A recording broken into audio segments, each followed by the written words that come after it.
नमस्कार दोस्तों, इस पीडीजी के एनजीएस में मैं बलराम सर आप सभी का स्वागत करते हैं और देखेंगे आज का मोटिवेशन लाइन।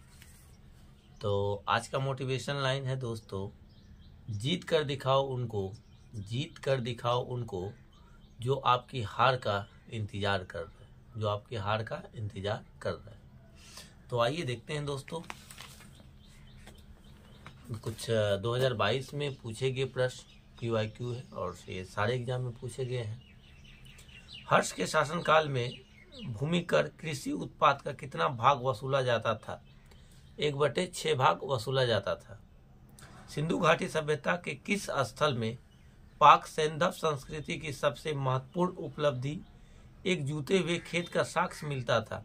तो कालीबंगन राजस्थान में पड़ता है।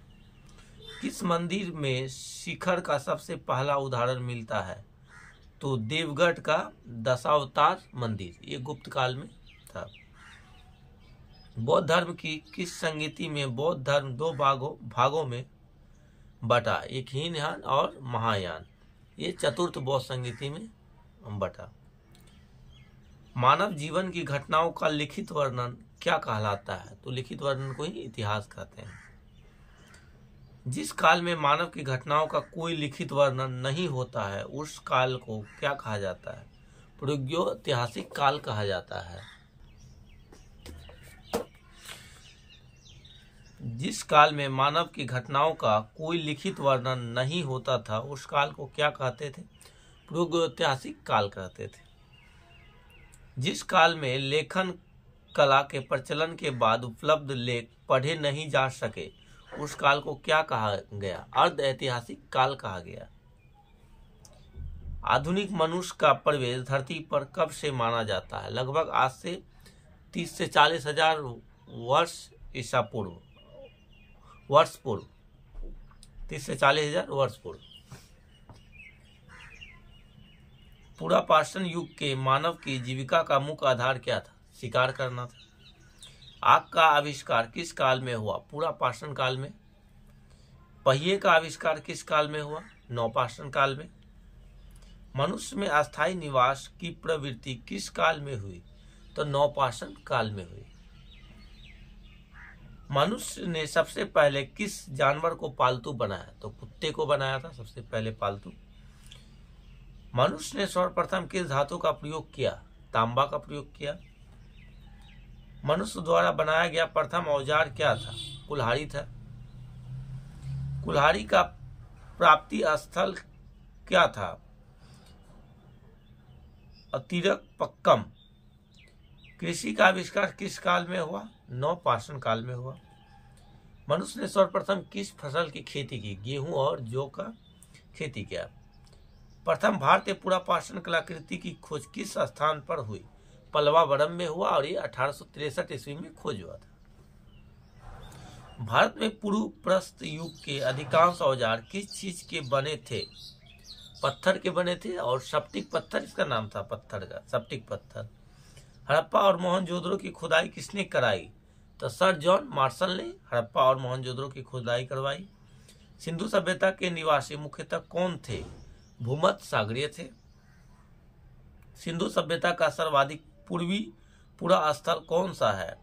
आलमगीरपुर, जिला मेरठ, उत्तर प्रदेश। सिंधु सभ्यता का सर्वाधिक उत्तरी पुरा स्थल कौन है? तो मादा है, जिला अखनूर, जम्मू कश्मीर में पड़ता है। सिंधु सभ्यता का सर्वाधिक दक्षिणी पुरा स्थल कौन सा है? टाइमाबाद, जिला अहमदनगर, महाराष्ट्र। सिंधु सैंधव सभ्यता से प्राप्त परिपक्व अवस्था वाले कितने नगरों को बड़े नगरों की संज्ञा दी गई? मोहनजोदड़ो, हड़प्पा, गनवारीवाल, राखीगढ़, धौलावीरा एवं कालीबंगन को दिया गया। 6 जगह को। सिंधु सैंधव सभ्यता से प्राप्त परिपक्व अवस्था वाले कितने नगरों को बड़े नगरों की संज्ञा में दिया गया? तो 6 बड़े नगरों को संज्ञा दिया गया। सैंधव सभ्यता की सबसे बड़ी इमारत क्या थी? मोहनजोदड़ो से प्राप्त स्नानागार था। मोहनजोदड़ो से प्राप्त वृहत स्नानागार की माप क्या थी? तो लंबाई था, चौड़ाई था और गहराई था। 11.88 मीटर लंबा था, 7.01 मीटर चौड़ा था एवं 2.43 मीटर गहरा था। अग्नि कुंड के साक्ष्य कहाँ से प्राप्त हुआ? तो लोथल एवं कालीबंगन से प्राप्त हुआ। पशुपतिनाथ के चारों ओर क्या विराजमान है? हाथी, गेंडा, चीता एवं भैंसा। एक नर्तकी की कांस्य मूर्ति कहाँ प्राप्त हुई? तो मोहनजोदड़ो से प्राप्त हुआ। हड़प्पा की मोहरों पर सबसे अधिक किसका अंकन मिलता है? तो एक सिंगी बैल का अंकन मिलता है। मन के बनाने के कारखाने के साक्ष्य कहाँ से मिले हैं? लोथल एवं चनहुद्रो से मिले हैं। सिंधु सभ्यता के लोगों ने नगरों तथा घरों के विन्यास के लिए कौन सी पद्धति अपनाई? तो ग्रिड पद्धति अपनाई। सिंधु सभ्यता के लोगों के घरों के दरवाजे और खिड़कियां किस ओर खुलते थे? तो पीछे की ओर खुलते थे। सिंधु सभ्यता के लोगों के घरों के दरवाजे और खिड़कियां किस ओर खुलते थे? तो पीछे की ओर खुलते थे। सिंधु सभ्यता के किस नगर के दरवाजे मुख्य सड़क की ओर खुलते थे? तो लोथल नगर के दरवाजे मुख्य सड़क की ओर खुलते थे। सेंधववासी मिठास के लिए किसका प्रयोग करते थे? तो शहद का प्रयोग करता था। चावल के प्रथम साक्ष्य कहाँ से मिला था? कोल्डी हवा से लगभग 400 BC में मिला था, ईसा पूर्व में। सेंधवकालीन घोड़े के अस्थिन पंजर कहाँ से मिले थे? सुतकोतदा, कालीबंगन एवं लोथल से। सिंधु सभ्यता में तौल इकाई किस अनुपात में थी? 16 के अनुपात में था। सेंधव सभ्यता के लोग यातायात के लिए किसका प्रयोग करते थे? दुपहिया, चौपहिया बैलगाड़ी व भैंसा गाड़ी का। मेसोपोटामिया के अभिलेखों में वर्णित मेलुहा शब्द का अभिप्राय किसमें है? सिंधु सभ्यता में। मेलुहा शब्द का अभिप्राय किसमें है? तो सिंधु सभ्यता में है। हड़प्पा संस्कृति का शासन संभवतः किस वर्ग के हाथ में था?